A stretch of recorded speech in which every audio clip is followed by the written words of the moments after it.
I cheated on my husband while I was away on a business trip. Here's why I don't regret it. Mm. 8 years ago, on the brink of my 17th wedding anniversary, I embarked on a business trip that would forever change the course of my life. I was headed to a conference in Berlin, intending to seal a crucial deal for my company. Little did I know, I'd be sealing something else entirely, a secret that would shake the very foundations of my marriage. My husband and I had been seemingly stuck in a rut for quite some time, our relationship teetering precariously on the edge of collapse. Our conversations were sporadic, our encounters cold and distant. We were like two strangers living under one roof. Still, as I boarded that plane to Germany, the thought of being unfaithful hadn't crossed my mind. But then it happened, an unexpected connection, a fleeting moment of intimacy with a stranger at the hotel bar, and I found myself crossing a line I had never imagined breaching. The guilt was overwhelming, yet I couldn't shake off the feeling of liberation that washed over me. Upon returning home, I did something most wouldn't dare to do. I confessed. I told my husband about the affair and the reasons behind it. His indifference, his lack of respect, the silent suffering that had become an integral part of our union. And to my surprise, he listened. He was hurt, sure. Who wouldn't be? But he also understood. In an unexpected twist of events, we decided to seek therapy. During this 6-month-long journey of healing and rediscovery, my husband ended up experiencing his own dalliance. It was strange but oddly comforting knowing we were now on equal footing. Today, 2 years after our tumultuous journey began, we're in a much better place as a couple than we've ever been before. People often ask how we managed to rebuild our relationship from such ruins. Was it therapy? Was it time? But the truth is far more complex. What I hadn't anticipated upon returning from Berlin, however, was the backlash that would follow my confession, the judgment and the icy stares from friends, the whispered gossip in social gatherings. It was a lot to handle. Here's what it's been like living with the label of an unfaithful wife in a society that's less than forgiving, and why I would do it all over again if given a chance. Wow. Navigating the aftermath of my confession. Living with the label of an unfaithful wife was no easy task. The moment my confession was out in the open, I felt like a pariah. Friends who used to call every week stopped reaching out. Even my own family treated me differently. The judgment, it just stung. But amidst the turmoil, something unexpected happened. My husband and I started communicating again. We aired our grievances, shared our insecurities, and sought to understand each other better. It was as if we were getting to know each other again. Only this time, we were not two naive youngsters in love, but two flawed adults trying to salvage what was left of our relationship. We began by attending therapy sessions together. It was daunting at first, laying bare the ugly truths of our marriage before a stranger, but it was also cathartic. For the first time in years, we were not just talking, we were listening, really listening to each other. During this time, my husband had his own encounter with someone else. It was a strange twist in our tale, but one that leveled the playing field between us. We were now both guilty of straying, making it easier for us to empathize with each other's predicaments. Rebuilding trust took time and patience, plenty of it, but we managed to do it. Today, we're stronger than ever as a couple, more understanding, more respectful, and more importantly, more communicative than before. Navigating this storm in our relationship led me to question a commonly held belief about monogamy and fidelity in marriages. In the next section, I'll explain why I believe that stepping out of a relationship isn't always about betrayal or lack of love. As most would assume, rather it can be unexpected catalyst for self-discovery and growth within a failing relationship, as it was in my case. Guys, doesn't that scare you there? That should scare anybody, right? How many people believe this? Challenging the conventional wisdom about infidelity. The prevailing belief about infidelity is that it's a cardinal sin, a betrayal of the worst kind. It's perceived as the ultimate act of selfishness, a clear sign of disregard for your partner's feelings. I used to think the same way. It's a lack of self-control. You have no control over yourself.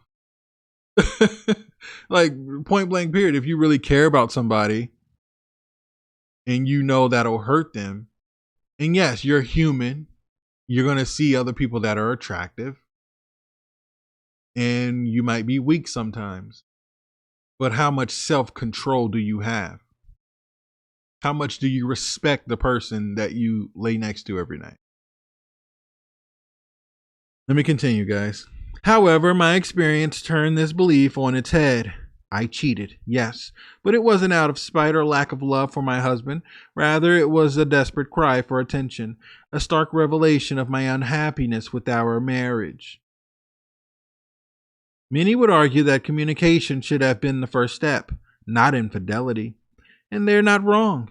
In an ideal world, we would all be equipped with the skills to articulate our feelings clearly and candidly to our partners, but we don't live in an ideal world. So you have the skills and capabilities to start a business and run a business and fly to Berlin to close deals and all this stuff, but you don't have the skills to have a conversation with your partner before cheating on them. Sounds like a cop-out.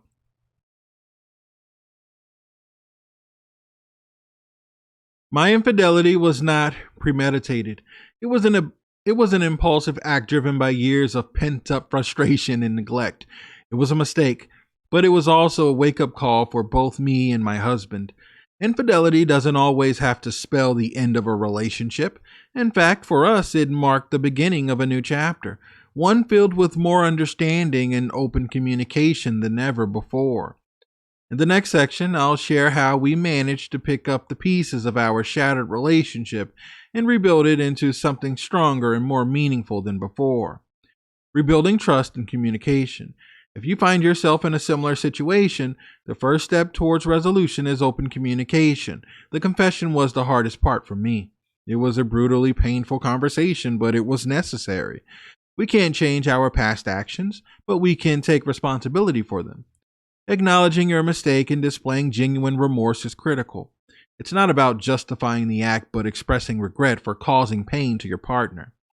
Therapy played a pivotal role in our healing process. Having a neutral third party helping us navigate our emotions and confront our issues in a non-confrontational manner. If it's feasible for you, I highly recommend seeking professional help. Patience is another key factor. Rebuilding trust doesn't happen overnight. It requires time and consistent effort from both partners. Remember, it's okay to have bad days. Don't let setbacks discourage you. They are part of the journey towards healing. Lastly, be prepared for an emotional roller coaster. There will be anger, resentment, guilt, and a whole lot of pain. But if both of you are committed to making it work, these emotions will eventually give way to understanding, empathy, and renewed love. In the end, what matters is not how you faltered, but how you rose from it. Infidelity doesn't have to define your relationship. It can be turning points toward a stronger bond and better communication, shifting a perspective and reclaiming personal power. Looking back now, I realize that my actions were a response to years of dissatisfaction and struggle, living in an unhappy marriage. I was conforming to societal expectations and fulfilling a role rather than living my life. The infidelity, while not justified, was an act of rebellion against the status quo and a cry for change. Taking responsibility for my actions was the first step towards reclaiming my personal power. Sure, it was easy to blame my husband for neglecting me, but acknowledging my part in the unhappiness was crucial to healing. It was not about who was at fault. It was about understanding our individual roles in the situation and working towards a solution together. Recognize your dissatisfaction or struggles. Take responsibility for your actions, regardless of fault. Question societal expectations that limit your potential. Align your life with your true desires, not externally imposed ones. Embrace self development over blind positivity. Dedicate time to self improvement techniques daily.